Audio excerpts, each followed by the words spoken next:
बाबा साहब ने सिंबॉलिक तौर पर जला करके और इस देश को एक ऐसा दस्तावेज दिया जो पूरी कम्युनिटी, इस देश के हर जाति, धर्म, वर्ग, जेंडर, हर किसी के समानता की बात कर रहा है। तो आपको डरने की आवश्यकता नहीं है। बाबा साहब बहुत स्ट्रॉन्ग संविधान लिख के गए हैं, उसके साथ छेड़छाड़ की जाने की कोशिश की गई। SC/ST एक्ट में को ये पढ़ाना है अब कि संविधान में क्या है, क्योंकि जो निगेटिव ग्रंथ अगर है समाज के लिए तो उसकी चर्चा बंद कर दी जाए बहुत ज़्यादा जरूरी है। इसीलिए मनुस्मृति की चर्चा हमें बंद कर देनी चाहिए। बाबा साहब ने सिंबॉलिक तौर पर जला करके और इस देश को एक ऐसा दस्तावेज दिया जो पूरी कम्युनिटी, इस देश के हर जाति, धर्म, वर्ग, जेंडर, हर किसी के समानता की बात कर रहा है। तो वो 25 दिसंबर का दिन था जिस दिन बाबा साहब ने जलाया, लेकिन सिंबॉलिक तौर पर लोग अभी भी उसको मना रहे हैं। तो लोगों की भावना है और बाबा साहब द्वारा वो काम किया गया तो निश्चित रूप से उसकी रिलेवेंसी है। जो लोग इस ग्रंथ को अच्छा मानते हैं उन्हें क्या कहना? देखिए, जो इस देश के अंदर और पूरे विश्व की बात करें, किसी भी ग्रंथ को जिसमें बहुत सारी खामियां हैं अच्छा मान रहे हैं, तो मुझे लग रहा है कि किसी भी सार्वजनिक मंच पर आज उस ग्रंथ की चर्चा नहीं है। वो हिडन रूप से मान रहे हैं तो वो भी धीरे धीरे खत्म हो जाएगी, क्योंकि रिलेवेंसी जो है मानवता की रहेगी, रिलेवेंसी इक्वलिटी की रहेगी।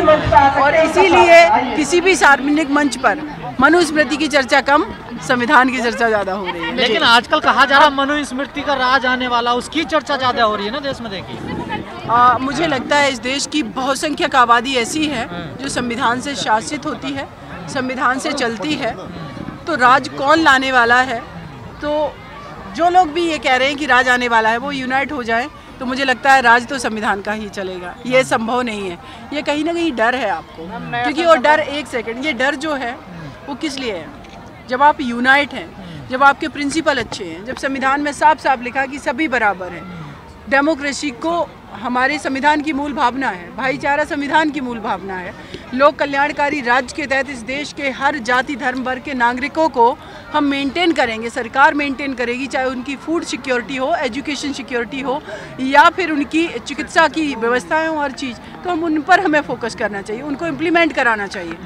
हम लोग इंडियन सिटीजन है। अगर कोई DM, SDM, कोई एडमिनिस्ट्रेटिव ऑफिसर या पॉलिटिशियन आपके फेवर में वर्क नहीं कर रहा, यूनाइट होकर के ऑनेस्टी से आप उसके समक्ष ये सवाल पैदा करिए। लेकिन जो सिविल सोसाइटी भी इसलिए बना रहे हैं क्योंकि इसमें संविधान लागू किया जा सके। आप इतने क्यों डरे हुए हैं भाई?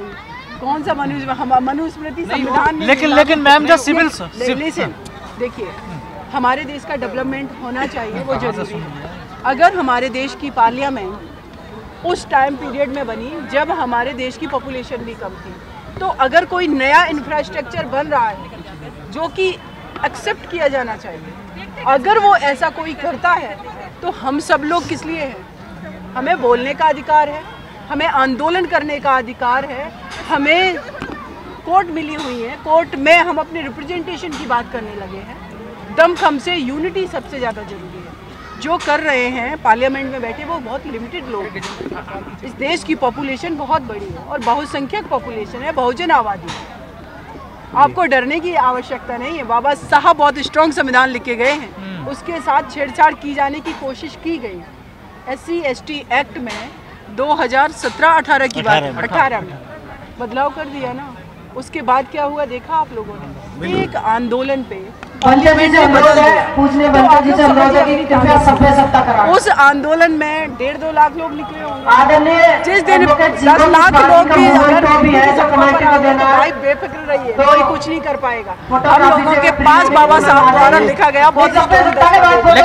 लेकिन MCD चुनाव में BSP की स्थिति कुछ ठीक नहीं रही, क्या कहना आप? अब देखिए क्या है ना, सत्ता का परिवर्तन होता रहता है। हम पीक पर भी गए और अभी हम डाउनफॉल में भी हैं। भविष्य आने वाला जो है BSP का है, क्योंकि हमारा मिशन स्ट्रॉन्ग है।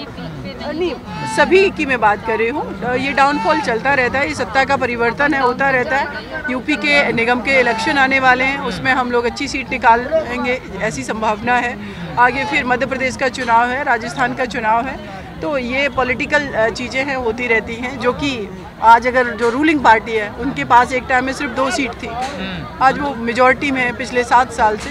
तो इसको हम ऐसे कहेंगे कि हाँ, लेकिन अपने अंदर हमें ये कहाँ कमियां हैं कि हम क्यों नहीं आ रहे, इस पर विचार करना बहुत जरूरी है। सीमा में जैसा अभी आपने कहा कि संविधान स्ट्रांग है, उससे डरने की ज़रूरत नहीं है, लेकिन लोगों को डराया जाता है कि मनुविधान लागू होने वाला। तो सिंपल शब्दों में, क्योंकि लोग बहुजन समाज जो है वो ज़्यादा एजुकेटेड नहीं है, समझ नहीं पाता है, वो डर जाता है। तो आप उनको सिंपल शब्दों में, 4 शब्दों में क्या समझाना चाहेंगे कि संविधान स्ट्रांग है, डरे ना? एक शब्द में कहूँगी, इस देश में जब सबसे ज़्यादा अनटचेबिलिटी का दौर चल रहा था, तो एक आपका मसीहा अकेले भिड़ गया, अकेले लड़ गया, कैबिनेट मंत्री पद से इस्तीफा दे दिया। तो आज तो इस देश की बहुसंख्यक आबादी है अवेयर, तो इसका मतलब अपने अंदर झांक करके देखो, यूनाइट हो जाओ, एकजुट हो जाओ, ऑनेस्टी से कोई कुछ नहीं कर पाएगा। कुछ लोग प्यार बांटने के लिए सड़कों पर उतरे हुए हैं, प्यार की दुकान खोल रहे हैं। इस बार देखिए, ये इसमें कमेंट नहीं करना चाहिए। यहाँ पर नफरत है देश में, इस मंच से भी प्यार ही बांटा गया है। Thank you so much.